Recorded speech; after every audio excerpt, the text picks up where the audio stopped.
of random.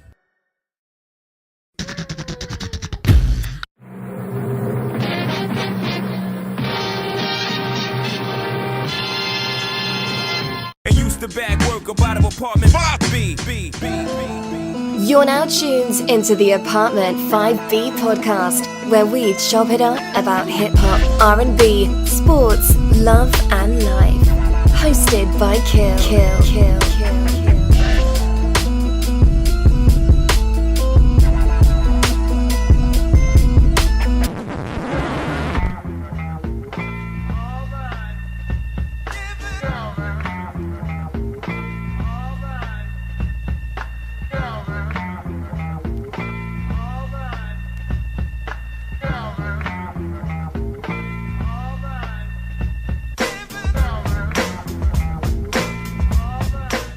What's good? You to the Apartment 5B podcast hosted by your man Kill. Tonight, we got the collabo efforts with two of my brothers, Vague and Tone, with that time in hip hop podcast. What's going on, Vague?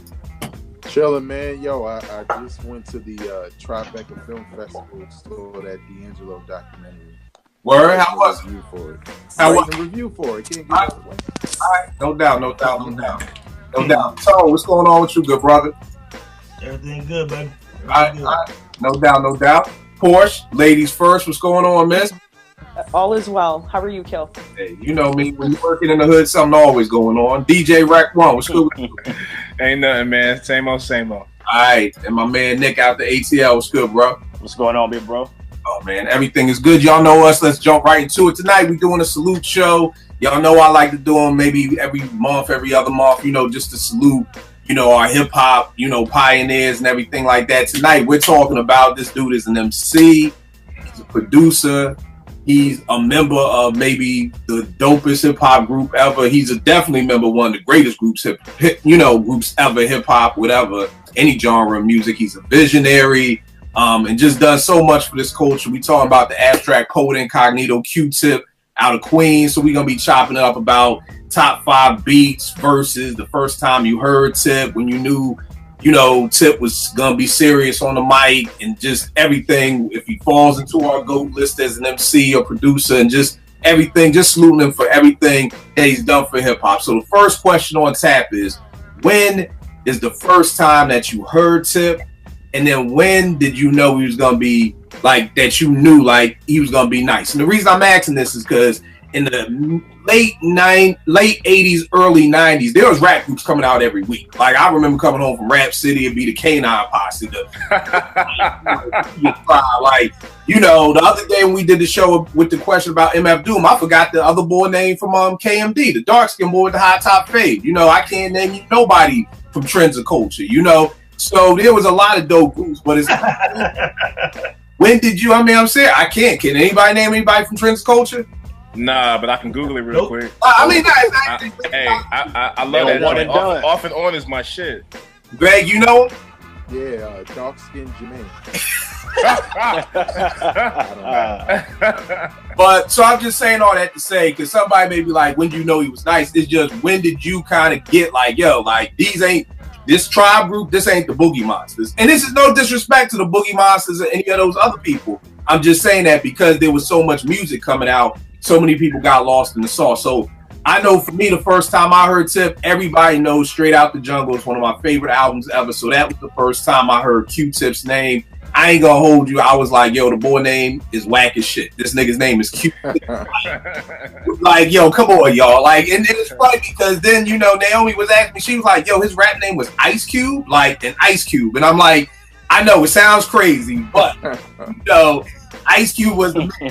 Cause our kids know Ice Cube is, are we there yet? Know him as, fuck the nigga you love to hate. Yeah, Straight Out of Compton. My daughter knows Ice Cube from Barbershop, So my first thing was Q-Tip, that's a whack name or whatever. And I don't know, if folk never heard the promo, Google it. It's funny because he about shouts Ali out 10 times in that song. Hey, my DJ's Ali. We from a Tribe Called Quest. My DJ's name's Ali. So at that time, I don't even know if Fife was kind of down with them yet. You know what I mean? Because they ain't even named him. But that was the first time that I heard a Tip. And I would probably say the first time I was like, yo, I really like really fuck with this boy, it's probably probably Bonita. You know, I love Bonita, but to really be keep it funky was the Can I Kick It remix. You know what I mean? That's when I was like, yo, this is some shit right here. So that was it for me. Beg, what about you, good brother? When's the first time you heard Tip, and when did you really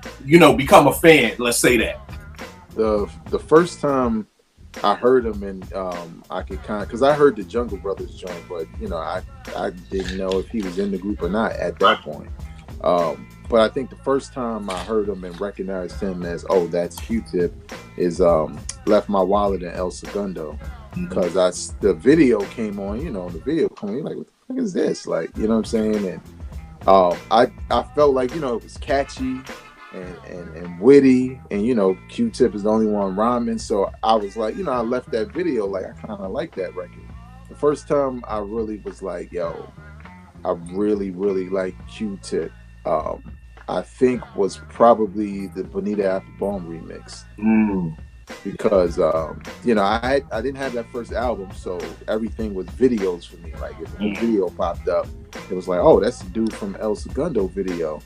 And I always loved the Between the Sheets song that everybody used, but I just felt like Q-Tip nailed that record, you know what I'm saying, as far as lyrics and what it was about, the whole feel and the vibe, and I was just like, man, this dude is dope. And then obviously Low End Theory took it to another level for me. Right. Yeah, let me ask you this, because you said, I always thought the remix, because you got the album right behind you, the Hootie remix, I always thought that was the first time somebody used Between the Sheets. There was somebody before that? I think there was, but I don't think it's as memorable as that and when Biggie used it. Right. Because I felt like when that Bonita Applebaum remix came out, I felt like I heard that before on a rap record. Okay. Or maybe it was a freestyle, for all I know. Right. But that was the one that kind of stuck with me. So like when Biggie had his joint, I thought about Bonita Applebaum remix. Right. So whatever that other one is, Right. Could have been. I was just checking it because I always tell people that Bonita was the first for that. So it might be. I had to do some research though. All right, no doubt. Tone, what about you, good brother? Yeah, man, I hate to be redundant, but to kind of echo both of you guys, man, for me, it was the Hootie remix of Bonita, because, of course, before that, I heard the Jungle Brothers. I was up on Jungle Brothers hard, so I heard Black is Black and all that. And, he was a nobody at that point, so you kind of overlooked it. Like, it was a lot of features at the time, so it wasn't really a big deal. Then I saw the video for El Segundo. I said, okay, Tribe, it kind of interesting. Then I heard Bonita, the regular song. I said, that's dope. But I wasn't always convinced yet. Then something about that remix with the Hootie joint with the Osler Brothers, I'm like, damn, that shit is real dope. You know what I'm saying? I was like, his voice sounded really good over the remix. And I was like, well, maybe this dude Q-Tip got something with him. And so I think for me, it was like Beg said, it was that Hootie remix. And then, of course, leading into the Low End Theory, it was kind of a rap after that. But yeah, for me, it was that Bonita remix. All right, no doubt. What about you, Porsche? I don't want to be repetitive, but kind of the same thing. Again, like where I grew up, it was very difficult to get hip hop, like just in general. So for me, I just remember, I can't pinpoint exactly what it was. I can't pinpoint exactly what it was when I first heard of Tip and anything that he was sort of involved in, but it was Low End Theory that kind of solidified Tip, of course. So but again, Bonita, like it's just the best.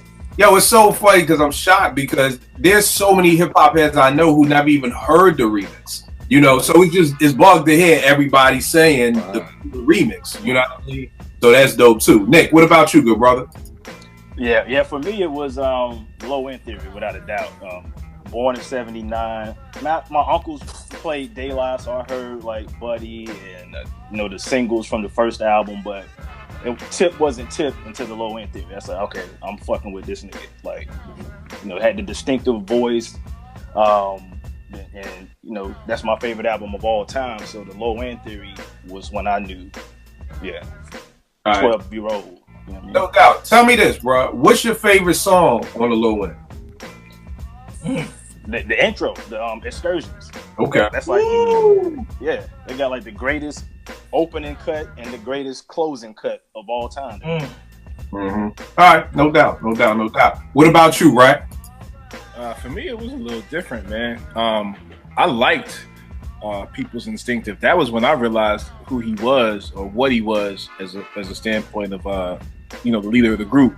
That was the first album that I actually bought, like that I can remember in my hip hop, life or whatever. That was the first album. I was coming from Sixers camp, and I made my mom and step pop stop and buy that album. Like I had to have that album. Like Veg said, it was the video El Segundo. Just for me, it just captivated me, and I had to have that album. So I kind of knew what it was from the gate. I was cool with whatever they was going to do after that, but I'm a big fan of People's Instinctives. I love that album to this day, and that's kind of, for me, that solidified it for me. I didn't have to hear anything else. Now, I mean, I had heard him on the Jungle Brothers, but I had no idea who he was. I didn't know, I figured he might have been a guest verse or whatever the case, but for me, it was People's Instinctives. That's where it started for me. Yo, let me ask y'all this. Did anybody else think Tribe Called Quest was just Q-Tip, and what the fuck did these other three niggas do? I did. Because they didn't do anything. They just was in the video. Well, no, I did, but that's because Q-Tip has the most distinctive voice, too. Yeah. So, like, you can pick him out, and he stands out, and that's who you sort of, like, I don't know. But see, for me, it was different, because I listened to that album back and forth, and Phife got, 5 verses, maybe? Yeah. We talking on an album that's got, like, 15 songs. Exactly, so... I initially was just like, okay, well, maybe it's just Q-Tip and these other guys they just there to look cool. Because hip hop back then, it was kind of like that. You have 9 dudes standing with you, and there'd be one dude rapping, and they'd be a whole group. So I thought, okay, well, maybe Q-Tip is just that guy, and they just, they accessories. Right. No, babe, what was you about to say? Oh, I was going to say that for me, I didn't know Phife was a rapper in the group until Can I Kick It video. Right. Yep. He started rapping because I was like, I was like, right. I was like, those just in the El Segundo video, they just hanging there. They just hanging. Like, those in the background. That's what I meant based off the videos, because you see El Segundo is Tip, you see Bonita, so it's like, you know what I mean? Like you said, Rack, in those days. Though, and I always tell the younger generation, there was a time where if we was on me, Vague, Tone, Nick, if all of us were cool and only 2 of us rhymed, we were still gonna be a group. You know what I mean? Yep. By the way, Porsche was gonna be the DJ, and we people forget about E Love. That nigga just held the radio for LL. You know what I mean? Like, so back in those days, if you was cool and you had a crew, nigga, we gonna come up with something for you. They started counting that money. That's exactly what it is. We can't do this no more. Now see, nowadays we can't do that because, like, nah, nigga, you gonna, and I always say back to Google and Gangstar that was is older for him to understand. Like, yo, Primo, you better make some beats because you ain't signing this contract if you just a DJ. What's up, Tone? Kid, I kind of look at it a little way, kind of like what Rick was saying, like. I look at Tribe's first album like they were like Public Enemy. Like Q-Tip was Chuck D and everybody else them S1W. You know what I'm saying? Like including Phife and Jerobi and Ali Shaheed, because Q-Tip was the MC on on People's Instinctive, and what Phife had I don't know, a verse or 2, but he was really in the background somewhere. So I almost looked at Tribe like a solo act with some hangovers. Right. You know what I'm saying? Until I bust through on the low end theory. You know what I'm saying? Like to me personally. Right. Nah, it was the same thing for me, and I think and I was just asking that question because I've been in discussions with people, and they're like, basically, was because everybody who loves People's Instinctives, I'm like, that's basically almost like a Tip solo album. You know what I mean? So, funny thing about that first album for me, I didn't hear it until '93. Because I remember going to the store to get Midnight Marauders, and I didn't even know what it was called. I just saw another Tribe tape that I didn't have, and I bought it. So when I get home, like, this ain't the new shit. So I had to go back like 2 weeks later to get Midnight Marauders. So I'm like, so I didn't hear the first album until like 3 years later. Okay. So my experience was different because Phife was always rapping to me, on Low End Theory. Right. But then I think it goes on, we'll talk about the documentary, just how Tip was like he had to drag Phife to the studio. So, it kind of makes sense, but just going back to what Rex said, like, yo, if we cool and you a part of the group, you know what I mean, or whatever like that. All right, let's talk about Tip's production, because I personally think Tip doesn't get as much respect as he should for his production, namely because it was produced by a Tribe Called Quest. Yeah, so coming up in our day, the DJ made the beat. So I'm sure I know for me, I can't speak for nobody else, I thought Ali made all the beats. You know what I mean? So that's what I thought the DJ did, or whatever like that. It wasn't until Midnight Marauders and Tip started doing outside production and Ali started doing outside production, I was like, nah, it ain't. Like, I'm here with you doing, I'm here with you doing. Nah, nigga, it ain't you, it's Tip. You know what I mean? But 3 things I want to talk about, and then we're gonna get into the beats, because we did this on a Dilla show, and a lot of people always saying, Kill, I don't produce, so I don't know half the shit you're talking about. So 3 things that stands out to me about Tip's production. 1, his drums. So one of the biggest things about drums is if you listen to People's Instinctives, a lot of the stuff you hear on there are break beats. A break beat is just is basically just when old soul song would give a drummer a solo, and it's essentially a break. It's a drum solo. You know what I mean? Sample that. So if you listen to Bonita, that's a drum break from this group called Little Feat. You know what I mean?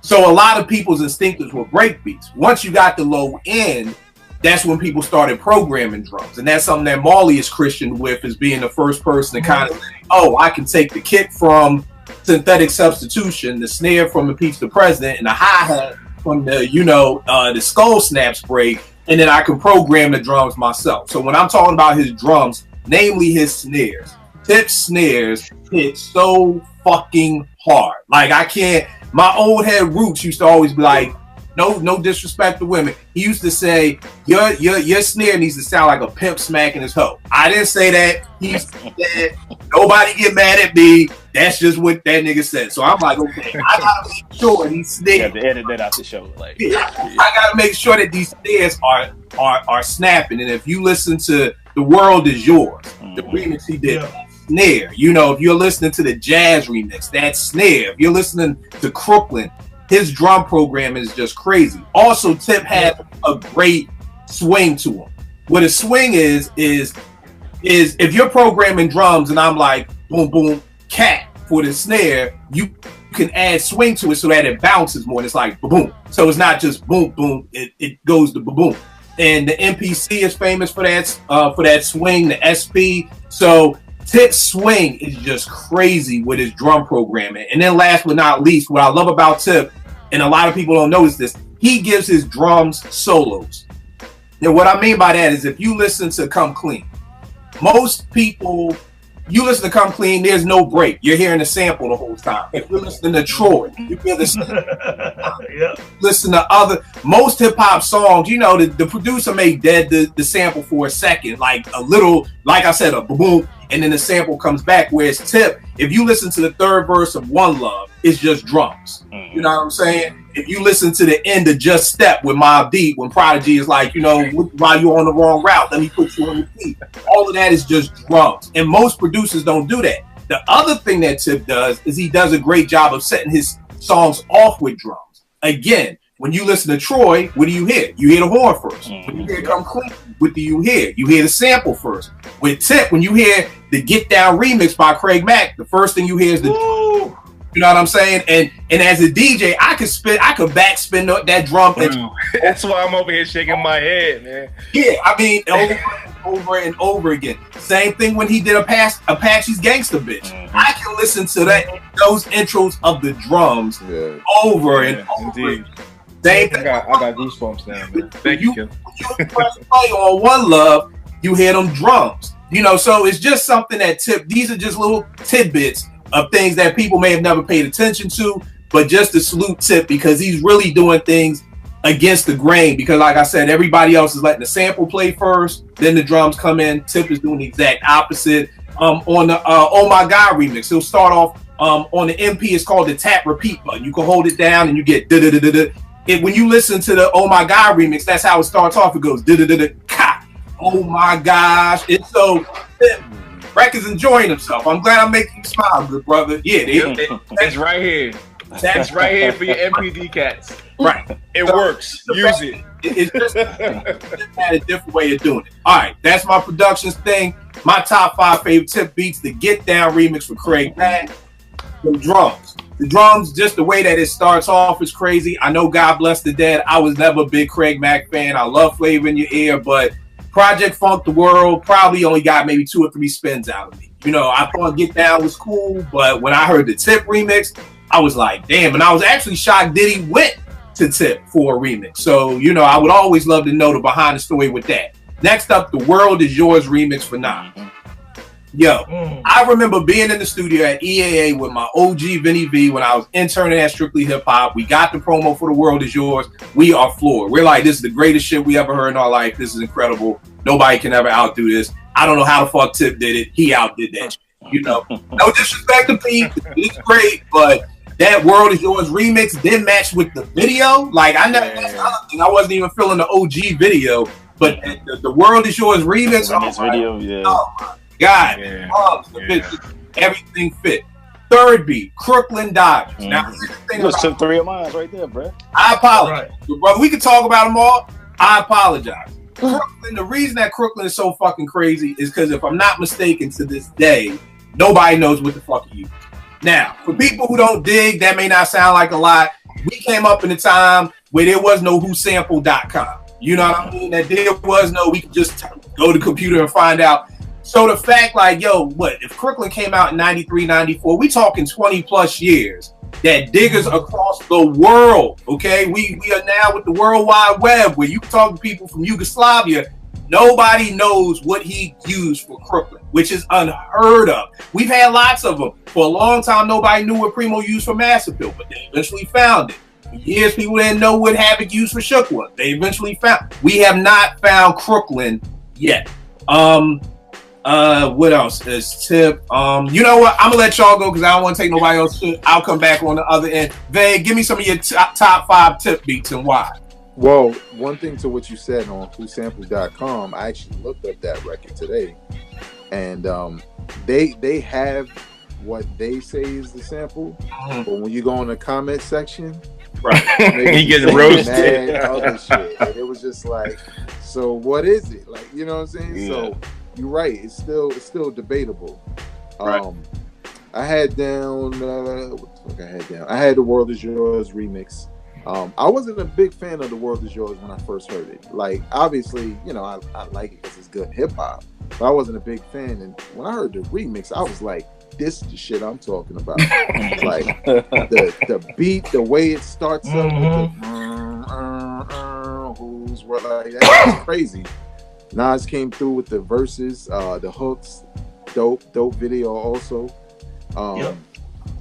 What else I had down here? Crooklyn Dodgers, obviously. I think one thing I wanted to say about like what you were explaining about QTip and his techniques and the overall sound of his beats. One thing that I liked about his production was the fact that it was boom bap, but it always felt safer. You know what I'm saying? And not even in a bad way. More so like when I hear a beat like the Crooklyn beat, Crooklyn Dodgers joint, it feels good. You know what I'm saying? Like it has this feeling to it that's, you know, sure, it's hip hop, you nod to it, but it's more of a groove than anything, and that's how Tribe is. Like everything he made was more of a groove.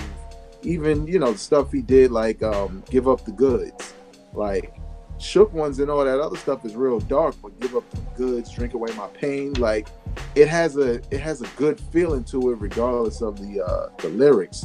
So that was kind of one thing I kind of observed, because I was trying to figure out like, well, what is it I like about his production? And even on their last album, I think that's why I liked it, because a lot of that traditional Tribe sound was embedded in some of those new beats. He did High Sex on a Platter. Yeah. That's another one. I heard that beat, I was like, yo, fucking Tribe Called Quest can lose. Like, them niggas were like, people think, like, because there was a point where Jay-Z was hit after hit after hit after hit. Tribe was like that. Like around that time, like it was like everything they put out was dope. Beat was dope, verses, everything. High Sex on a Platter was just a crazy record. I'm gonna just say all 5, right? I think I got 2 left. Electric Relaxation, obviously, very cool beat. You know what I'm saying? They did their job with the lyrics. And the last one is One Love by Nas. Because I think with everything else that was on that album, Illmatic, everything kind of had a dark tone to it. And I think what QTip did with One Love, it didn't remind me of a Tribe Called Quest, but it was different, but it fit with what Nas was talking about, with what was already on the album. And I remember, like, the first time I heard One Love, I was listening to the beat more than I was listening to the lyrics. I had to rewind it because I was like, damn, this beat is dope. Like, QTip did this? Like, this beat is crazy. Because like you said, man, I always looked at Shaheed Muhammad as he's the producer. So when QTip started doing records for other people, I felt like that was the first time I was hearing his beats. And they were all crazy. So yeah, that's my 5. All right. And it's funny, One Love was one. This joint right here took me years to find an OG copy. Brothers, this is Smiling Billy Sweet. Oh wow. This is the OG joint. And yeah, like Veg said, the funny thing is it just had that feeling to it. It had like that exotic feeling to it. It almost sounded like Tip, like you said, it was dark. Everything else was dark, and then you just hear them xylophones or the limber. You hear that? It brought light to it. Yeah, you know, it's just like it's crazy, man. And then my other last week was "Give Up the Goods" by Mob. One of the reasons I want to say is over here somewhere. God, I don't even know where it is. Fame, Esther, Fat Boys. Here it is. This Esther Phillips joint. This is yes, sir. I got that joint too. This is and I remember hearing the sample for LL. Plastic Bag and Crush. Yeah, the remix. Yeah. Oh yeah. Hell yeah. Because the OG Pink Cookie was whack, but again, it ain't whack. Come on, man. Yeah, I man. It was. Yeah, look, I'm laughing because it was. I ain't like that joint at all. I like that. I'm not mistaken, because then it used the same emotions. It used. Yeah, it was the same thing. He did. Again, the video with LL getting the flat. The remix is hotter though, no doubt. On the joint. So when I heard that, then it was just like, y'all know I'm a big. I hate when people reuse the same sample, but yo, Tip killed that, man. Like just killed it. So Tone, what about you? What's your joints, good brother? All right, man. First, man, I'm glad you did that breakdown, because you guys being producers, man, to give that insight to listeners and be real descriptive with it. I think that helped everyone. Helped me as well, man, because I don't make beats. So I mean, I learned something when he was saying that, man. So that's a good job, man. But I go with Lyrics to Go. I like the way QTip sampled that Minnie Riperton, man. The way he took her voice, man, and just. It's just amazing what QTip did with that sample, dude. You know what I'm saying? And I think you guys being producers, you can feel me on that. But I'm gonna go with Lyrics to Go. It's my favorite Tribe song. It's one of my favorite hip hop songs. QTip was flawless on the beat. I'm gonna go with Temperatures Rising with Mobb Deep. People gotta remember, man, QTip kind of helped create the drums and snares and stuff for Havoc. He influenced Havoc with the Infamous, because Juvenile Hell was not like that. You know what I'm saying? So he banged on that Temperatures Rising, man, and the hook was dope, drums dope, whatever. It's one of my favorite beats. Crooklyn, no need to really go deep into that. You guys already talked about it. Yo, Footprints off Instinctive Trout. For 1 sec. Let me ask this. Did anybody ever wonder why Tip did Crooklyn? Because I was really sitting there when I was like, when it first got to hit, I'm like, he's not from Brooklyn. Wait, why not from Brooklyn? Yeah, you're right. Like, why didn't somebody from Brooklyn do this beat? This Tip, I need you on the show, good brother. I got questions for you. Ain't nobody ever fucking asked you. Trust me. Right. I got so many questions. That's a good question. Yo, I'm dead ass. Like, that's a good question. Producers that, because I know niggas like, you ask the same shit. My nigga, I guarantee you, I'm gonna ask you 90% questions you may have never even fucking thought of yourself. Except we can get you on the show. But did anybody else be like, why is this Queens nigga doing a Brooklyn track? Or just be like, you was there? As the resident Brooklyn Knight. Actually, today when I was doing some research, I found the interview that QTip and I think Buckshot did. I forget who they did it with, about how this record came about. Spike Lee went to QTip to produce the record and to get the rappers, and the only thing Spike Lee said was get all Brooklynites and all Brooklyn rappers. But there was a funny part there where QTip said, and this is funny because it was Buckshot on the record, Special Ed, and Master Ace, right? Right. Yeah, that's right. Old Dirty Bastard was supposed to be on it as well, and QTip said that they were watching a movie, I guess trying to get inspiration to write to the record. And Old Dirty Bastard stood up and said, "Nobody getting shot in this movie," and he left. And that's why he got the 3 cats. So yeah, Old Dirty. I ain't never heard that story. That's dope. That's dope. My bad, Tone. I'm sorry to interrupt you from that, but when you said it just made me. You good, man. Why is there a Queens nigga on a Brooklyn track? But finish your list, Tone. Nah, actually, that's funny. That's a good point. I never thought about that. Number 4 would be Footprints from People Instinctive Travels. Man, Footprints my favorite beat on the first album. Of course, people love Bonita and all that stuff like that. But man, the way QTip did Footprints, man, it's a dope song anyway. But that's one of my favorite beats by Tribe. And then, like you said, the Get Down remix, man. Them drums bang, man. He brought out Craig Mack's voice on that, the way he did the remix, man. And I would tie that, if I can do that, with the World Is Yours remix, man. He just took what Pete Rock did and just kind of, to me, just took it to the hardcore streets, because Pete Rock version for me was like clean and cool and clear.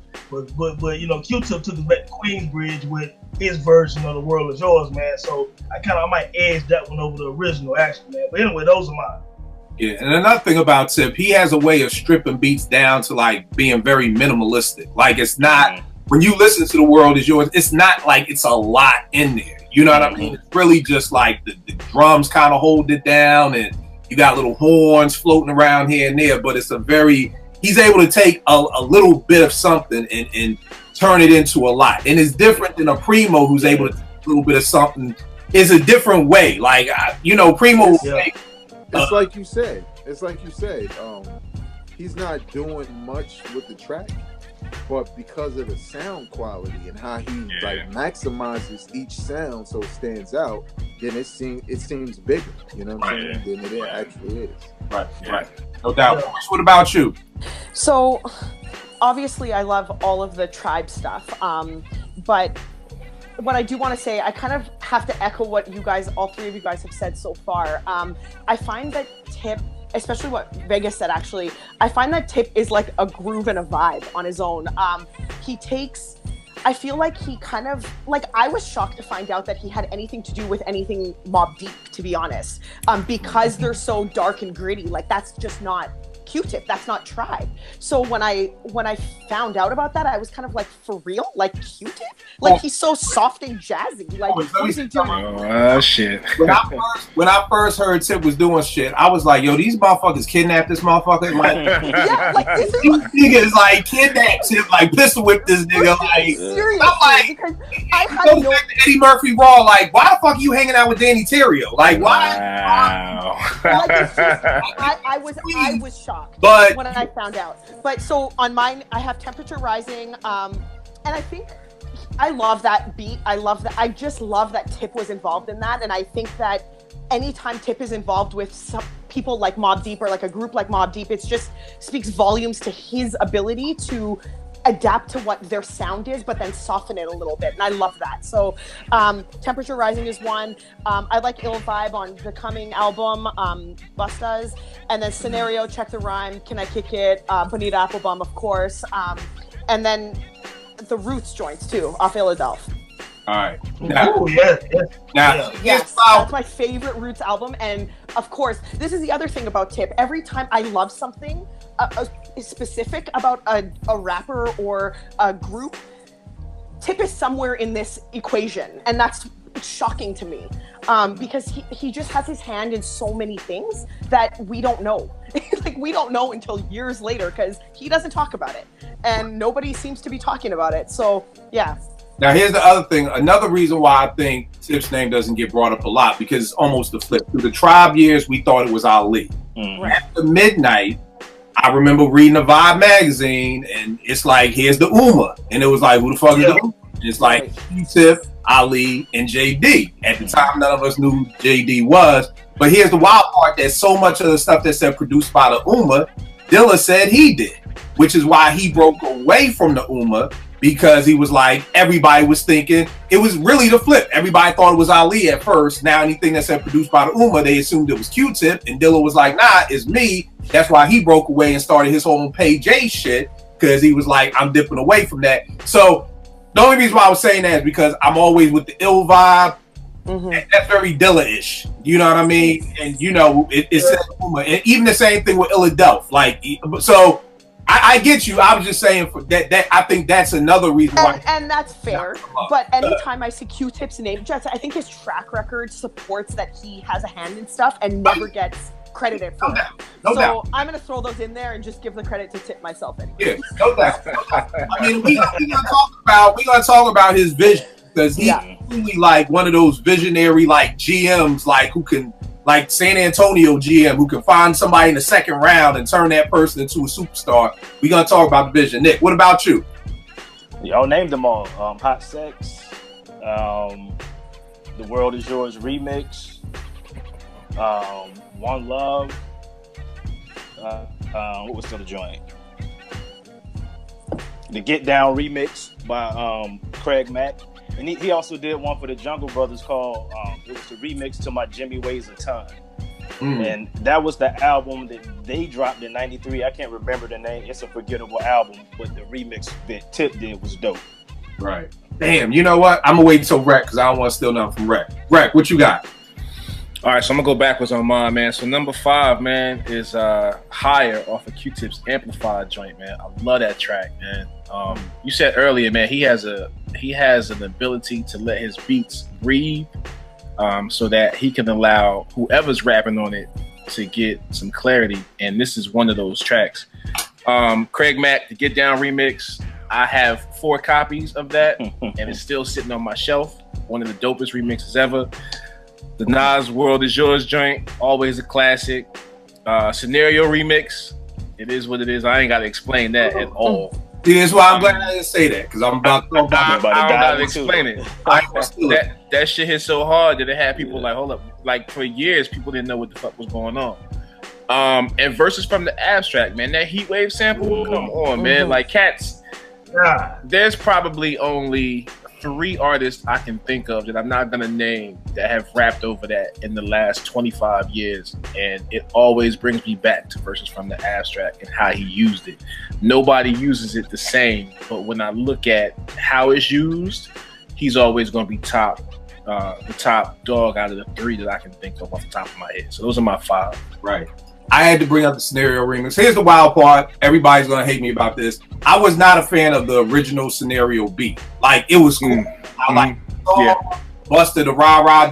If you take Busta off, I probably don't like Scenario as much. Agreed. But the remix, and Kool in the Gang said, like, yo, I was like, yo, what?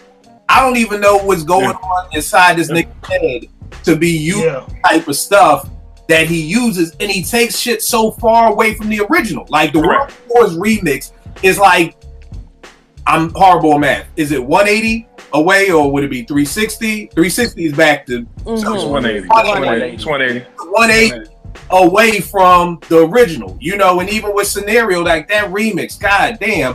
The other thing I was gonna bring up, the other thing I think that we have to understand about Tip, and that sometimes I forget, this kid was a teenager making people. You know what I mean? So I see it on Twitter all the time where it's like, hey, get these new mumble rappers a break. They only 15. It's like, nigga, Rakim wrote my melody at 13. You know, so it's like, yo, this people's distinctives as a teenager. You know what I mean? This dude is making Bonita Apple one of the greatest songs ever as a teenager. And it bugs me out because I work with teens. So it's like, I'm looking like you could have made, like, so I think that's another thing that we got to Tip, that this dude was making some incredible fucking music at a young age. At a young age. Like, you know, I listen back to the demos I made in college, and they ain't nowhere close to the stuff that this dude was making when he was in high school. You know what I mean? So I think we got to give him so much credit for that. And my last question on the Get Down remix. Before you said that, I just thought about something when Porsche had said about Nas, like everybody see how great Illmatic is, and when the top 5 Nas beats or whatever, or the top 5 beats in hip hop come up, no songs from that album is named. My top 5, Low End Theory is my favorite rap album, period. But my top 5 QTip beats contain none of those songs. I just thought about that. Mm-hmm. That's bug. Because I, to be honest, I did this list like that because I was like, let me get away from Tribe. You know what I mean? Yeah. But I'm shocked that, like Nick just said, a lot of people didn't name any Tribe. You know, I mean, I know we named Hot Sex in the remix, but you know, I'm expecting World Tour. I'm expecting something off of Midnight Marauders or something off of Low End Theory. But, you know, I'm shocked about that. Versus is off of Low End Theory. I mean, yeah, but what I'm just saying is that, you know, the bulk of us aren't naming. Oh, yeah, no. Cohesively, those albums are great. But it's like we said on another show. When you pull them apart, they don't always have the same luster. Yeah, which may be a dope point. Going back to Porsche's point about Nas and Illmatic is that you look at it as a whole. Yeah, it's a complete body of work. Yeah, you know, so maybe it's the same thing with Low End. Like it's so perfect that you can't even look at it differently or separately from anything else. I just want to know at the end of Big Mac, Get Down, there's some chick screaming. This is Don Parry from the 40 Projects. Yo, who was that? On the song. I don't know. These are questions I got for QTip. Maybe she was in the studio. That nigga who let this girl from the 40 Projects get on here. This is Dom. For those who don't know what the 40 Projects is, man, that's Mobb Deep territory. Man. It's impossible because everybody loves Mobb Deep. They're the greatest group ever. So everybody has to know what the 40 man. You'd be surprised, bro. Yeah. All right. So tell me this. Looking at that's Tip as a producer. And one of the things I've always said, because of everything we said about thinking it's Ali or thinking it's Dilla, I've never heard Tip's name come up as the dopest producer on the mic, which, you know what I mean? I think he is. I think he is definitely top 5 dopest producers on the mic. I just don't think his name ever got mentioned because, like what we said, for all those years, you know, I know people too only found out that Tip didn't do the beats when the Beach Rhymes Life documentary came out. So, like, if it's embedded in your mind for the past 20 years, and Ali did these beats, it's now very hard to kind of erase. It's almost like you ever be watching them court cases and somebody say some shit and the judge be like, forget about that. Nigga, we can't forget. We just heard what the nigga said. Like, it's one of those, like, I just can't erase 20 years of thinking it's Ali and now just slide Tip's name in there. But I definitely think he is one of the dopest producers on the mic. Looking at Tip's verses, what are some of your favorite Tip verses or Tip songs or whatever? I know for me, I had to print up the lyrics. Number one, and I'm shocked that everybody said this, the Bonita Hootie mix. Like the Bonita Apple Bum, remember way back when you used to play with niggas in your pigtails? I used to be on it like a fly to shit back in the days. Bonita was a hit. I flirted till there was no ends, but she kicked the diabolical as if we was friends. Honey, you was funny, but I'm tired of that. 3 years later, I got a new rap. I got a little older, a tidbit wiser, gained 20 pounds. No, I don't know if it was being a shorty, be somebody you try to kick it to, and now she home from college and you on your shit. Like that verse, that whole I gained 6 inches higher. Speaking of how I heard you smoked the Hootie Mac. Your ex-boyfriend claims to get the booty back. Like, you talk about a perfect song and a perfect verse. Oh man. I mean, that was crazy. Another one of my joints is Suck a Nigga. I be hating sucker MCs and the sucker niggas, just everything. My style's reminiscent of young girls' desire, old females' dreams. I be the abstract poetic representing from Queens. That's crazy. For me to check the rhyme, I love how far much you go to gain respect. And I love the way that Premier scratched that shit up for a long way to go. Like, that was beautiful. And of course, there's, you know, the infamous, you know, record company labels are shady. Another one of my favorite Tip verses, Drink Away the Pain. that I heard Prodigy had a problem with because they like, yo, nigga, we talking about this shit.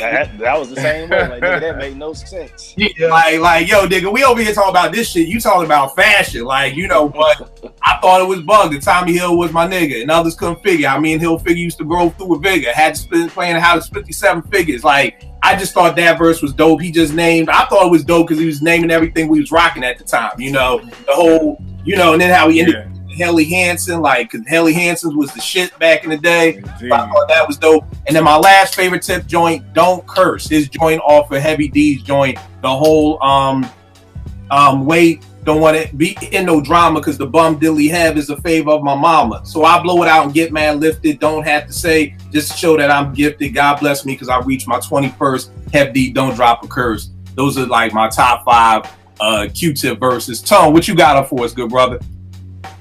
Man, for me, that first verse from Sucker Niggas, man, I was just looking back at the lyrics just now, and I actually used that on an article I was writing about nigga, as far as like hip hop, one of the popular words in hip hop, and some of the good and bad of how that word is used in the culture. But the way Q-Tip broke down nigga on Sucker Nigga, and how it was started and originated in the Deep South and things like that, and how we started using the term endearment.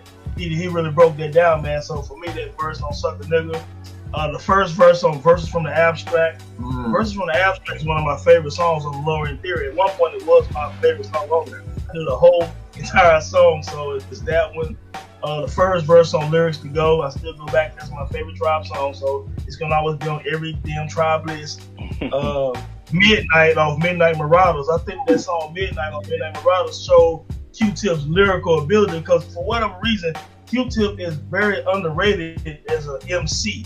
He's underrated lyrically. And if you listen to the wordplay in Midnight on Midnight Marauders, for people who doesn't really listen to that song or might skip it or whatever, trying to get to relaxation or something like that, no, go back and really digest that song, man. He was amazing on that track lyrically, man. And this last joint is not really a lyrical song, but it's a dope song the way he penned it. And it's that joint on the Renaissance called Life is Better with Nora Jones, man. That's one of my favorite Q-Tip joints away from Tribe. So those would be my 5 joints right there. The verses on it might be the actual first verse on Life is Better with Nora Jones. All right, no doubt. Veg, you good? Yeah. All right, what you got? I don't have 5, but I probably got 3. I love Q-Tip's verse on We Got the Jazz. I thought it was just the original or the remix. The original or the remix. Well, he killed the remix too. But just hearing the original and the wordplay, and I remember like before when I would hear him say, I'm the abstract poetic. That was one of them records where I was like, oh, that's why he called himself that. Because there was just a lot of wordplay there that was, you had to rewind it, especially at the age I was at, where I was just like, damn, I don't even know what some of this shit means. It sounded good. I love this verse on High Sex on a Platter. I thought that verse was dope. What else? Something you just said, Kill. I think it was the first joint you said. What was that record? The first joint was the Bonita remix, Sucker Nigga. Bonita remix.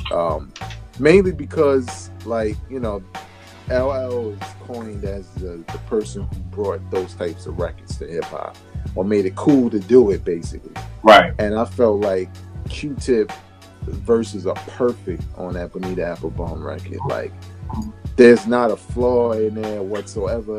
It's because it's not just making a song about women. It's making a song about women that women would like, that men can relate to. Right. So you get the best of both worlds. So he doesn't compromise. Like LL, some cats felt like, yo, this soft ass record, this nigga hugging this girl, man. You know what I'm saying? I like it. But when I Need Love, it was kind of like he leaned heavier towards the women. You know what I'm saying? Mm-hmm. And only some men could really dig it. Whereas Bonita Applebaum was like, I'm like Q-Tip. I feel the way he feel about her. I've had those situations. So I thought Q-Tip did an excellent job of just conveying that emotion, that feeling you had with, a woman you like. And I think that, he got a ton of verses I like, but that's definitely I tell you what I don't like. I don't like his verses on Scenario. Like, they're just setups for Busta. Like, Yeah. you know, He throwing the lob. He throwing the lob. Yeah, the alley. Seconds Yeah. it was. Throwing the oop. That's all. He just throwing the oop for Busta. You know what I mean? Porsche, what you got up? Okay, I kept mine short because I feel silly reading these out. But okay, I've got Life is Better from the Renaissance album, and it says, one step at a time, a man walked on the moon, one record got played, Kool Herc said boom. And I love it. I just think Tip is very witty, and I like that. So wordplay, yeah, sure, all of that. He sounds great. He's got a distinct voice, but he's also really witty, and I really like that. The other one from Check the Rhyme, rap is not pop. If you call it that, then stop. Shorty, let me tell you about my only vice. It has a lot, has to do with lots of loving, and it ain't nothing nice. I love that one. And then we got to stay awake for all these lizards and snakes. Some of them come as friends, some of them come as jakes, from Ill Vibe. And then we got to meditate our greedy levels because the lust of currency can have us sleeping with the devil. So those ones are my favorite. No doubt. What about you, Nick? Suck a Nigga is self-explanatory. Pretty much that whole song. You know what I mean? The excursions, because that like I said, that's my opening to Tribe. So when I heard the back in the days when I was a teenager, before I had status, and just the whole breakdown, that I just love it. Yeah. The Get a Whole verse from the Beats, Rhymes, and Life album is another one. The Shafi, is it Shafi MCs? I never get the name right, but it's like the De La Soul. You talk about off the Clear Lake Auditorium. Yeah, that joint. And I always wondered if Prodigy had a problem with that verse, because he was like, when I rhyme, the results just ripple. You get sick, hosting sales get sickle, and formulate into some real stiff shit. Then I bet that ass to straighten out quick. Like, I always wonder, like, why did you have a problem with that when he met Tip? Like, what's up with that verse? You know, here's the wild part. I never paid attention to that. Man. He ain't pay attention to it either. Like, you know what I mean? I'd be like, bruh, we gotta talk about that line. And then the Rhyme and Reason soundtrack, he had the Wild Hot joint. Yeah, like him and Busta snapped on that one. So those are my 5 from Tip. What about you, right? So my joint is Drink Away the Pain. I actually like his verse better than I did P and Havoc's, man, because I could relate to the fact that you were talking about fashion. I was 16 years old. I wasn't fucking drinking. So I knew exactly what he was talking about when it came to the clothes. That's the same thing I'm trying to get, my parents to buy me. So I love this verse. Suck a Nigga, I don't have to explain it. The song explains itself. It's a great verse. It's just him. So just, check that out. Hot Sex, for everything that we said earlier, it was one of those songs that hit you during an off time. They didn't have an album out. It was from the Boomerang soundtrack. So yeah. If you didn't know that they was on the soundtrack, it smacked you in your face, and the video just pops up, and you're like, oh shit. And then the fact that he's got this mask on for years. I think, Kill, you told me what happened. Yeah, I never. Yeah. When you're 15, 16 years old and there's no social media, if you don't have anyone that's in that circle, you just won't know. And if they don't talk about it, it's not going to be in Word Up. It's not going to be in the source. It's not going to be in rap pages. You're just not going to know. So you figure I'm probably was 38 when I figured out what it really was, and that came from you. So that all, comes around, 360 for me. I love that song. I love his verse. Check the Rhyme, probably to me one of the top verses. I ain't gonna say in hip hop, but just top verses, period.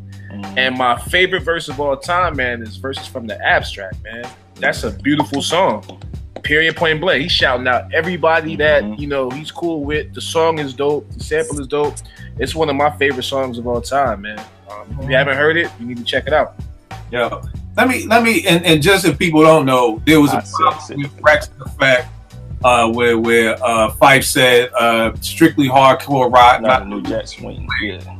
Rex Effect caught up with Tip, I think, in Harlem. Jumped and gave him the eye jammy, so he had the mask on because his eye and everything was messed up or whatever from that, which was crazy. And I think if I'm not mistaken, Africa Bambaataa got into it, the whole Zulu Nation, and they were able to squash the beef or whatever. You all right over there, bro? Yeah, man, it's Texas, man. It's thunder and the lightning out this joint. Damn. We're talking about QTip. That's Thor. I thought you was adding sound effects to the show. Nah, man, the turntables is off right now. Man, I'm thinking you got a sound effects joint going. Nah, it's thunder and lightning out here. It's been like that since we started. Man, that's crazy. All right, tell me this, y'all.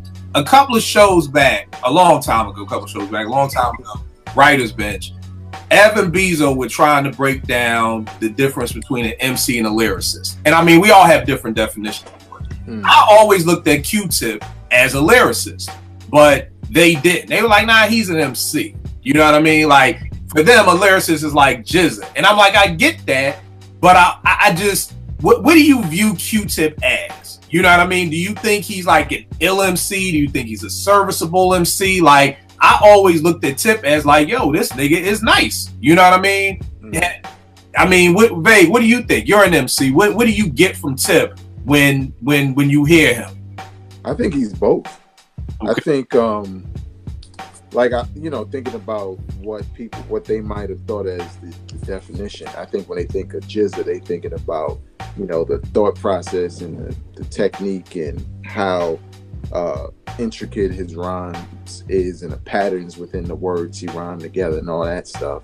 And I think when I think of MC, I think, you're nice on the mic, but you also, I don't know, you're probably better at rocking the show. And I think QTip could do both.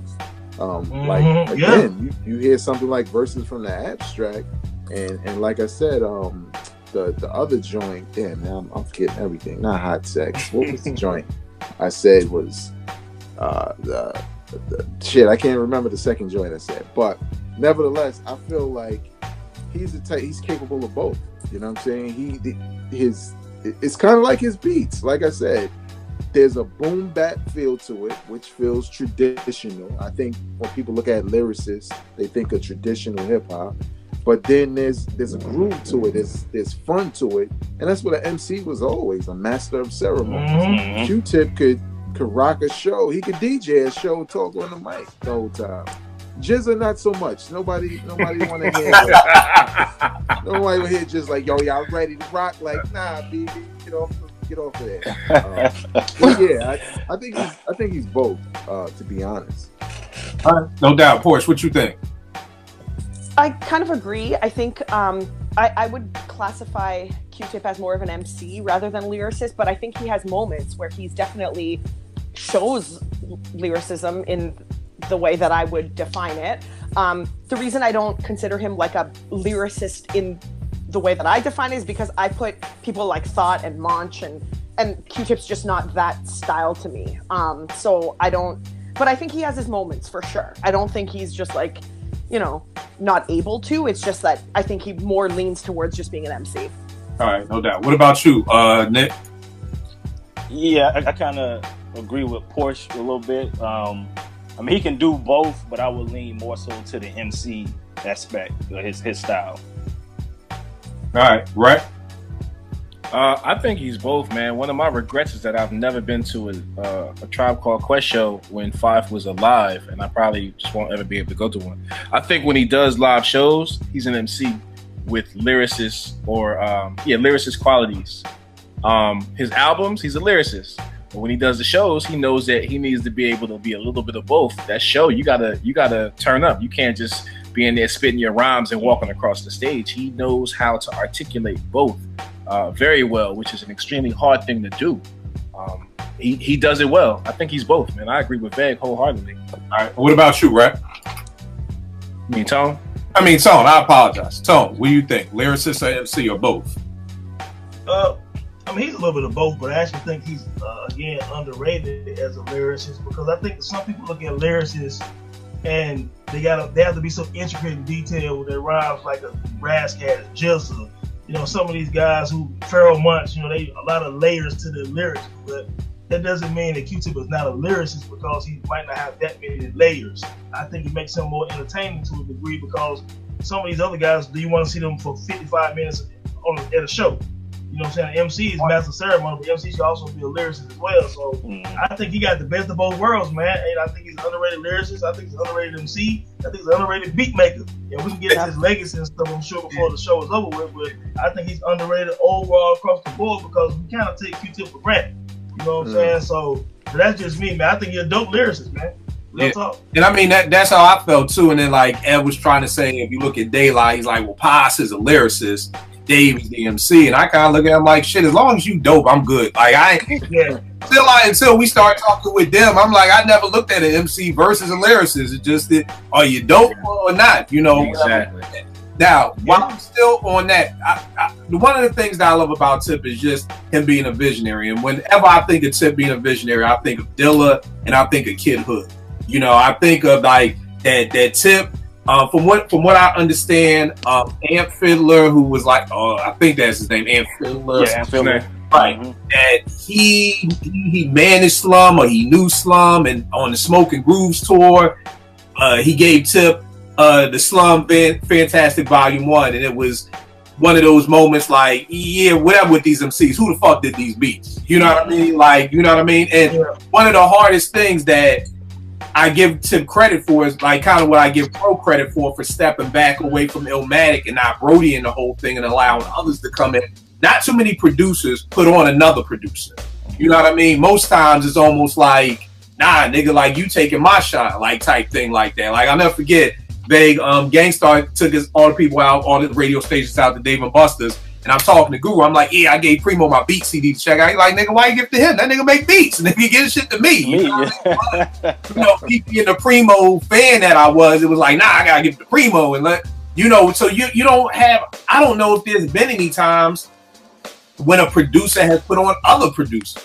You know what I mean? So the fact that Tip was able to hear those beats and everything like that, and you know, that's how he got in, of course, with Busta and with Daylight. I think they said that Tip called Daylight, played them, the stakes is high, and they lost their fucking mind. Like, yo, give us that shit. That's how Dilla got on Mad Skills' album. You know, of course, that's how Dilla got on with Busta Rhymes. So, you know, I just looked at Tip as being that like spirit of saying like, yo, fuck that, I ain't gonna Brody that. Like, yo, let's bring, like how I feel like that's how I'm like, let's do it for the culture. Like, I'm not gonna Brody this. Like, yo, I ain't gonna, this dude got beats. You should get on Daylight album. Instead of Tip being like, yo, let me get a track. It's like, nah, let this new dude shine and get a track. You know what I mean? Which I thought was, you know, extremely dope. You don't get a lot of that in the industry. You know what I mean? And then just with the Kid Hood, like I just felt like Tip had that eye to just be like, yo, you dope as fuck. Like we always talk about in the Scenario remix. Kid Hood did not belong. Like, which one of these motherfuckers don't belong in the room? It was Kid Hood. Like, you know what I mean? Everybody else's verse is like, you know, Tribe and Leaders, and then Kid Hood talking about Larry Davis, you know? And then I grab my dick. Like, that's not supposed to be on the Tribe album. You know, you don't say that on Tribe. So I just think like he's a visionary. He's done so much. Vague, what are some of the ways that you see Tip's imprint on hip hop or in this culture? I think Q-Tip is a big. Y'all can hear me, right? Yeah. Okay. I think Q-Tip is a huge hip hop fan, and I think he doesn't let the industry politics, the things that he's supposed to do because he's Q-Tip, because of the Tribe Called Quest and all their hits. I don't think he lets those get in the way of his fandom. You know what I'm saying? And I think he takes his fandom and he applies it to music and business and everything else he does. Like you said, for putting other producers on, to spotting MCs. Like I remember, like when the Illmatic joint was going on, and you know they were talking about the process and all the producers and work with Nas to just be a part of the process. And not a lot of cats are like that, and I think that's what's reflected in him as a producer, as a MC in the game. I think he, unfortunately, he is underrated on a number of levels. And I think as far as his imprint on the game, you know, I think people who are gonna appreciate him, unfortunately, when he's gone. I think that's when they'll realize Q-Tip did all of this stuff. I was looking at his credits as far as production throughout the years. Been putting work since the 80s as a producer. And he's done work with Mariah Carey, Madonna, like you name it, Prince, you name it. Q-Tip has worked from the beginning all the way up until now. He got credits and collaborations with people from Pharrell to everybody, you know what I'm saying? So I think people will step back later on, or you know, maybe they get commemorated. Maybe he doesn't have to die, but maybe they get in the Rock and Roll Hall of Fame or something, and people start to look back and say, "Damn, you know, Q-Tip really did a lot." Because, like you said before, Kill, what or like in one of your other podcasts with the Jay Dilla joint, I always used to say, like, it's difficult for casual hip hop fans to put Dilla in a high esteem because they don't know everything he's done. Mm-hmm. You know what I'm saying? Because he's not like a household name based off of a hit. Mm-hmm. But he's done so many dope hits that people don't know. He goes underappreciated. Whereas with Q-Tip, they know him, but they may only link him to a Tribe Called Quest.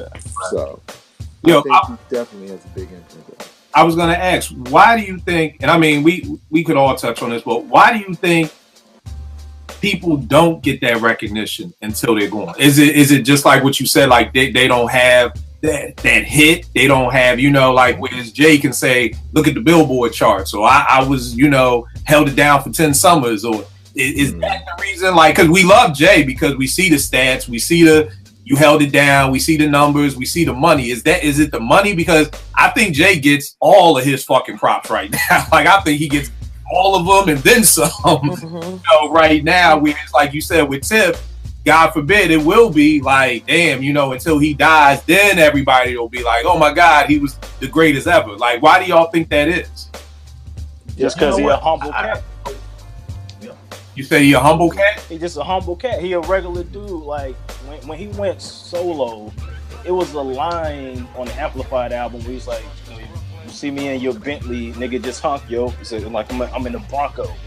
Okay. Yeah, I got the money, I can get that, but that's not what I project out there. You know what I'm saying? So, like, when hip hop went to the materialistic, the money and all of that, I think that's why his solo career didn't prosper, because he didn't represent that. I think his solo career didn't prosper for a number of reasons, but I know, because if you go back to Amplified, you say you think his solo career popped for a number of reasons. I said I think his solo career didn't pop, but this is a solution. Oh yeah, I agree with you. But I think that's part of it too, though, because he just was never that dude. He wasn't the flashy dude. He wasn't, you know, disrespecting women. That just wasn't his speed. So when people kind of saw that as soft, he kind of got pushed to the back for like the Jay-Z's, 50 Cents, cats like that. Once we got to the late 90s into the 2000s. Right. I just always wonder because, you know, you got, I feel like sometimes Mos Def gets more love than Q-Tip does. You know, Andre 3000, and not saying it's not warranted for the, but they'll tell you themselves who their Yoda is. Right. I get, they'll tell you, but like, you know, Mofo's still waiting for an Andre 3000 album. This nigga done told y'all in 8 different languages. You ain't getting it. Yeah. Nigga still waiting. It's like, you know, like I said, Andre 3000 verse on Anderson .Paak album is worth more than Big Boy's whole discography. You know what I mean? Sadly so. Yeah. So you know what though? What's up, babe? I think you kind of touched on it. Why?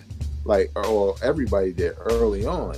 For so long, we just looked at him as like there was a point where we thought he was a Tribe Called Quest. Mm-hmm. Then everything was a Tribe Called Quest, and his solo career didn't pop like that. So he's just associated with what he did with Tribe Called Quest mostly as an entity. Yeah, and not a producer. People forget, except for us who were around during that time, about all the different things he presented. For damn sure, like, I had to do a double take. I was like, wait, when he produced a song for Kendrick? Like, I didn't know. You know what I'm saying? I don't think I paid attention. Right. So it's little things like that where he's kind of under the radar, whereas, you know, Outkast really popped at a different time in hip hop where there's way more exposure on them as a group, and for you to say, oh, you know, they're separate. And then plus his solo, the Love Below, you know, I like the Renaissance album, but I like the Love Below better. So it was more successful. So right, I know what you're saying. I can see why people would want more from Andre. Right. You know, too, though. Yeah, think about this too. Most fans found out that Q-Tip did the All Tribe production just a couple of years ago with Beach Round Life documentary. Think about if we knew in 1991 that Q-Tip is the producer of Tribe Called Quest and he's the lead MC. his entire legacy would be looked at totally different. You know what I'm saying? We thought Alicia Muhammad made all the beats. You know what I'm saying? But if you found out that QTip was doing all that, then he pretty much executive produced the infamous, did One Love for Nas, did the Gangsta Bitch for Apache, did all this Crooklyn and all this stuff. You would look at him in high esteem like you look at Pete Rock and Lawrence Professor and all these guys. He's just like them with the beats. He's not on no level less than Pete Rock and Lawrence Professor, none of these guys. He's right there with them in terms of production, in my opinion. And as far as an MC, he's a dope MC. And even when he left Tribe, you know, people might not like Amplified or whatever, and him and Dilla make the beats and Vibrant thing and all that, but the shit went gold. He had a gold album and like 2 gold singles. You know what I'm saying? He turned around, the Kamal Abstract didn't drop, I don't think. But then the Renaissance was critically acclaimed. He had some, to me, some amazing production on there. It was a dope ass album. You know what I'm saying? Like, you know, he slept on, but he's done so much work where he shouldn't be slept on. You know what I'm saying? But we found most people picked up on a lot of his contribution later in the game. You know what I'm saying? He been doing this since like 89, 90. Yeah. You know, and he a loyal cat because like back to Dilla when the Far Side wanted to work with Tip. So I don't know what was going on, but it's like, yo, check out my nigga Dilla. That's how JD ends up all over Lab Cab in California. And the Rod Digger thing, like she came to him. They it's a B-side called Mardi Gras at Midnight with Q-Tip and Rod Digger, and that's like Beats, Rhymes, and Life era. So he had. You also remember Pharrell? You remember Pharrell on Beats, Rhymes, and Life documentary? He said, "Hey, we his sons." Exactly. His words were, "Me, Kanye, Jay Dilla, we are Tip's sons." Yep. You know what I'm saying? And that is not just them three, but those are 3 prominent ones. Exactly. As far as Dilla is being considered, you know, technique-wise, maybe the bass beat maker. You know what I'm saying? Kanye is an icon, whether people like it or not. And Pharrell is just amazing musical genius. They're all from the tree of Q-Tip, and Q-Tip got a big ass tree. You know what I'm saying? And I'm glad we're doing this episode because I hope this shit, a lot of people see this because Q-Tip is absolutely amazing at making beats, man. Yeah. You know what I'm saying? He's amazing. Yeah. Porsche, what about you? What is your imprints of Tip and hip hop? What do you think? I mean, here's the thing. I'm still learning about the stuff that Tip does that I didn't know he ever did. And I stumble upon people saying, oh, this is how Q-Tip, you know, kind of tweaked this Mobb Deep album. This is how Q-Tip was involved in this person's track that went, you know, multi-platinum. I'm constantly learning about Q-Tip. Like, it's just, I think he's one of those people that everything sort of, like, I don't know why he stayed in the background for so long. And I think Vegas touched on it, and so did Nick, is he's just a humble dude and he's for the culture more than anything. And he kind of tried to stay true to that as much as he could. And I think he just didn't chase the big, huge thing that, like, you know, somebody like Kanye did or Jay-Z did or whatever. Although he's got the ability and the credits to be that big. Do you know what I mean? Like, he's the one who essentially taught Kanye about Sierra Leone, that created the track Diamonds from Sierra Leone. If it wasn't for Q-Tip, Kanye didn't even know where Sierra Leone was located. He didn't even know diamonds. No, it's true, but it's true. Like, Q-Tip literally had to show him on a map, like, this is where Sierra Leone is, this is what blood diamonds are. Right. And so Kanye created this track. I mean, that's huge. If you think about Kanye, if you think about that track, if you just think about everything, he's got a hand in everything, and he is wildly, criminally underrated, for real. Yeah. Like, Q-Tip is on my top 5 producers of all time. He doesn't really make my MC list, but he's amazing on production and everything else he does behind the scenes, for sure. It's funny you brought up the Mobb Deep album. Somebody on Twitter just schooled me to, like, there's the Mobb album that what they did before Tip got. Yes, yeah, and he like mixed and mastered it almost. Right. Let's just say, thank God Tip got involved. Thank God. Absolutely. Exactly. Some of them original joints, was not at that level. You know what I mean? So and that's why I say Hell on Earth is Havoc's masterpiece. Right. True. And like I said, Nick, you the one who schooled me to that. So that's definitely Nick. Fingerprints on hip hop for Tip. What are yours? I mean, we already said it, man. Outkast, they rapped over the Scenario beat. That's what they freestyled over to get their deal. That's way down in the South. Most Def, Kanye. Just too many, man. Just too many. The dude is, like I said, he's loyal because if he got love for you, even if he can't do it himself, he's gonna find somebody else that can. Like the Rod Digger situation. Tribe was breaking up. He didn't really have the platform to do what he needed to do. Boom, my dude Busta Rhymes is blowing up. I'm gonna send you over there. He can take care of you. Most cats would be like, "Hey, you on your own, sis." Q-Tip looked out, made sure her situation was tight. That's just the kind of dude he is. Right. What about you, Rap? Man, I don't think he's going to get the credit that he deserves. I watched a interview with Pharrell, and he talked about how much Bonita Applebum had an imprint in who he was and what he ended up doing as an artist. He's a father to a lot of these kids' styles, man. But unfortunately, the people who he birthed, so to speak, honestly, commercially outshined him. So I don't think he'll ever get that respect unless they ask those people individually. He's one of my all-time greats. All-time lyricists, no. Producers, yes. He's in my top 5. But Q-Tip, man, and Veg hit it on the head. Q-Tip is going to go unheralded, underrated, unfortunately, until we have a situation where he's no longer physically on this earth. It's just the nature of the business, unfortunately, when commercially you don't do what, we think you should do. Underground wise, you can't knock him, man. He's for the culture. And that's just what it is. I think that means more to him than anything. I just don't think he's gonna get the just due, but he damn sure deserves it for what he's done, for what he's been able to bridge to the culture as far as the young and the old. Because if you look at that too, before there was this big to do, he's been doing that too. The Pharrells, the Lupe Fiascos, that was kind of the start of it. Cats was looking like, all right, well, who are these new guys? But without him being a bridge, who knows where we'd be at with some of these people. Right. And I think Veg brought up a great point just when he was talking about looking at his credits. To me, Tip was the original Fab.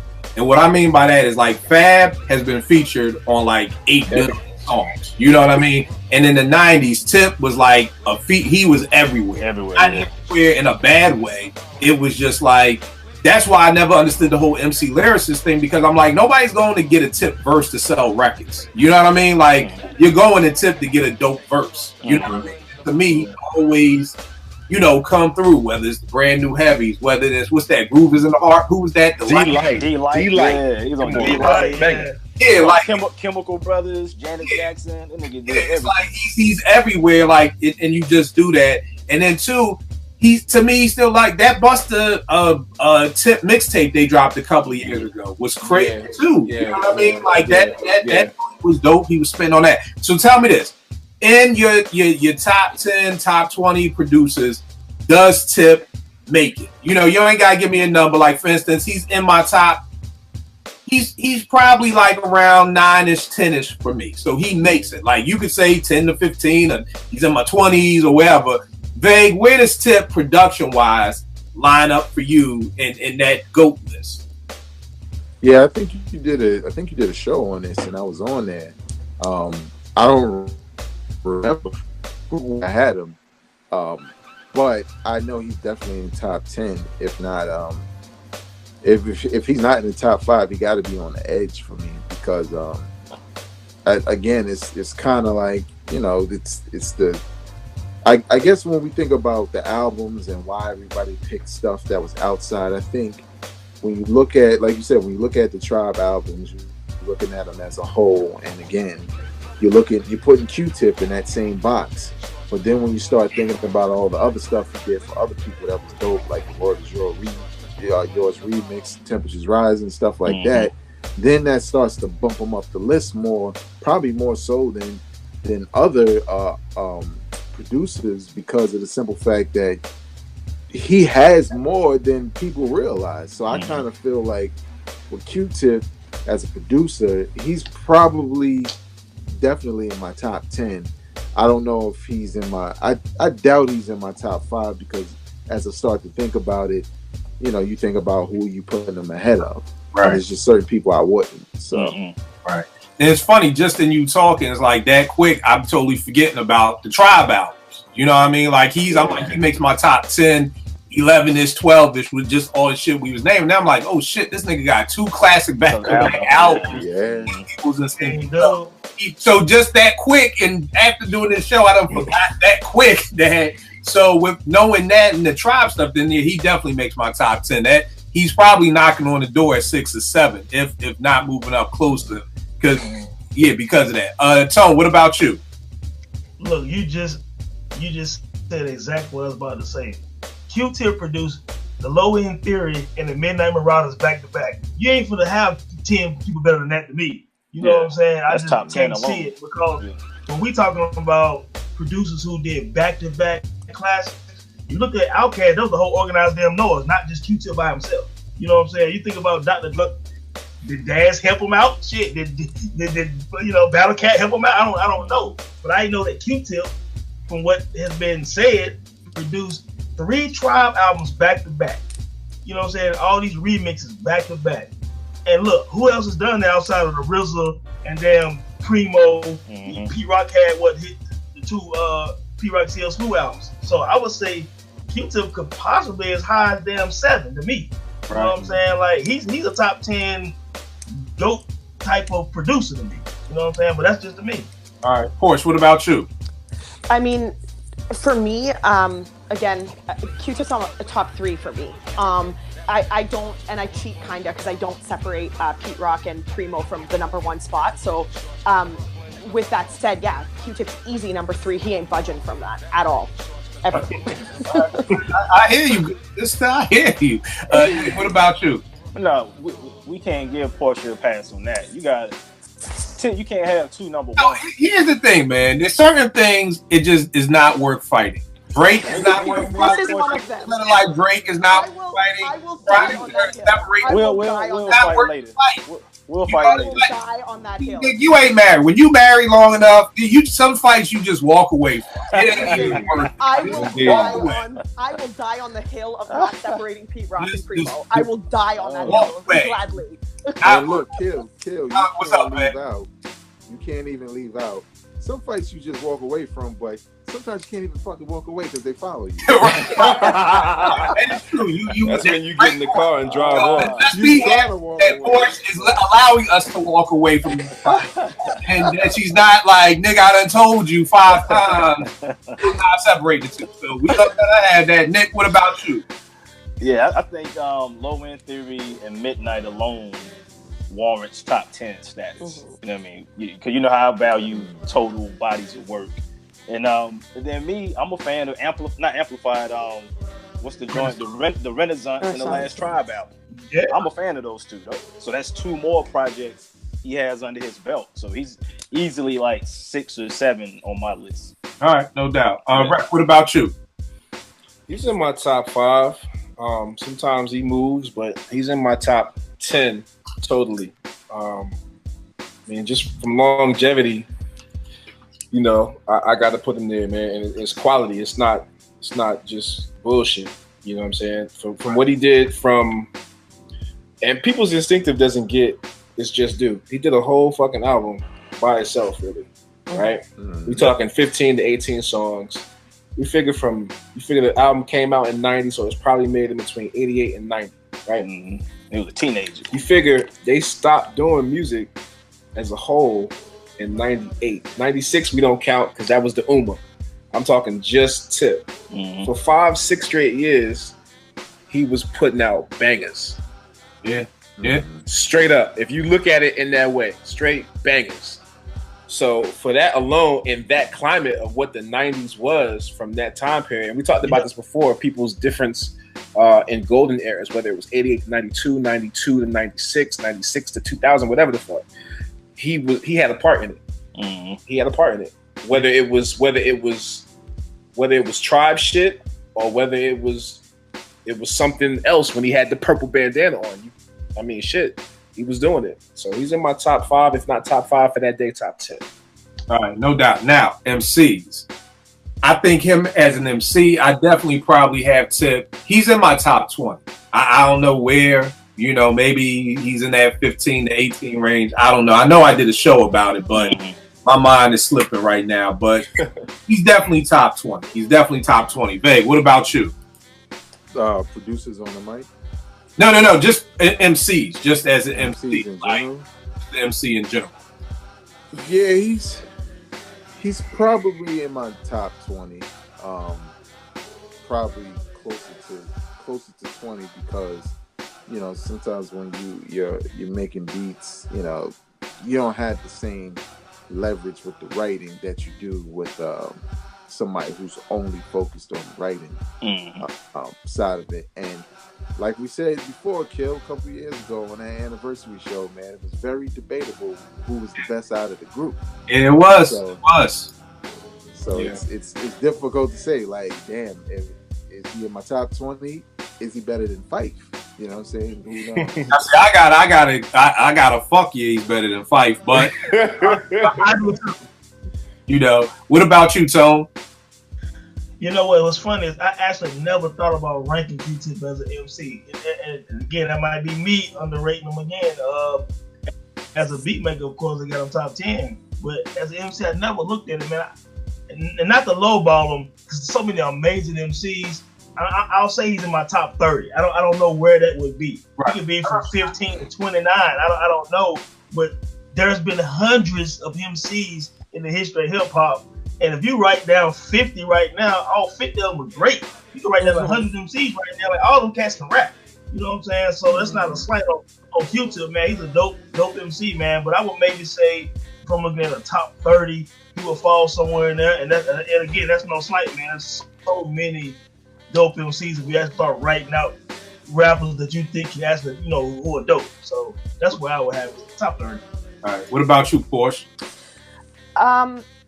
I probably rank QTip in a. I mean, again, my disclaimer is this.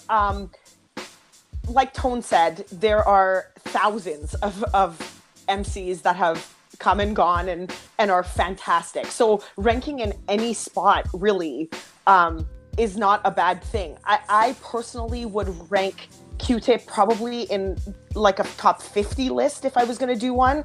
And again, that's no slight. It's just I don't think like rapping is QTip's forte. I think he outshines as a producer, and I think that is where his talent has gone mostly. But again, top 50 for me.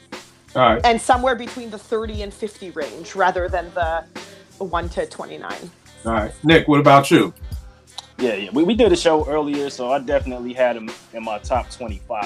You know what I'm saying? Like, I don't love a lot of MCs, so I can't think of too many I'm gonna have that high over QTip anyway. Not for me. So he was definitely in my top 25. All right. And what about you, Rhett? Man, Tip doesn't make a top 20 or 25 list for me, man. If I hear him, I gotta hear him with Fife or in a collaborative effort. I never, even when he was doing the single, the solo album projects, I never really expected much. I knew what I was going to get. So I'm kind of with Porsche, man. He's in the top 50 list for me, man. I got tons of other single artists that I could put way ahead of him from a standpoint of just rapping. All right. No doubt. I definitely feel you on that. All right. Always love collaborating with that time in hip hop, Vague. Give them all the information, good brother.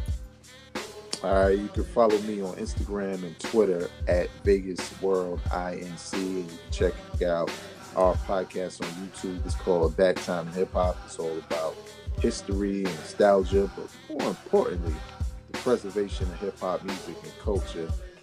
Do it with the homie Tone. It's dope. We got like 30 something episodes. I can't remember. Yeah, we got more. So, all right, no doubt. Tone, give them all the stuff about the Dome too, man. Yeah, man. Twitter at Enter the Dome, enterthedome.com. Check it out. You know, that's where we at, man. All right, no doubt. Right, give them all the info, good brother. All right, man. So Twitter is at DJ Rec1, and Instagram is Worldwide Rec1. All right, Nick. Twitter is at Balloon, like Daylight's Balloon Mind State LP. Yeah, I really don't want y'all niggas following me on IG. So. No doubt. Porsche, give him everything. You'll post it up. I don't need to. I've caused too many problems this week. Let's take a break from Twitter. There you go. So, we going away from the shit. You know what, Porsche? What have you started? It's usually the shit kill started on Twitter this week. Oh no, I think on Twitter Porsche starts more shit than you, bro. Okay, so I said that Eminem and Logic's track is not going to be. I said it's going to be trash. Okay, it will be. We all know this because he was a flop. So people came at me for that, and then I said that someone ranked Eminem 5 ranks higher than Tupac Shakur, which I cannot compute in my brain. So then people came at me for that. So I'm still dealing and kind of sifting through that whole mess. So. Wow. That's the shit that Porsche started. How dare they talk reckless about Tupac?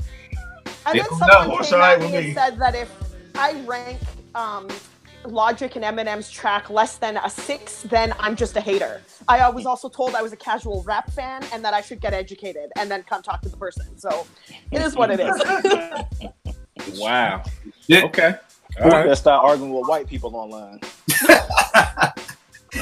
Shit that Porsche starts. I think somebody tweeted out something like people who like Eminem aren't hip hop fans. Like I seen that. Something that like you can't talk hip hop openly with somebody who's an Eminem fan. But you know that you already know this with me. Kill 889 Twitter. I will make beats for food.com. I will check y'all next week, y'all. Drop it on the random.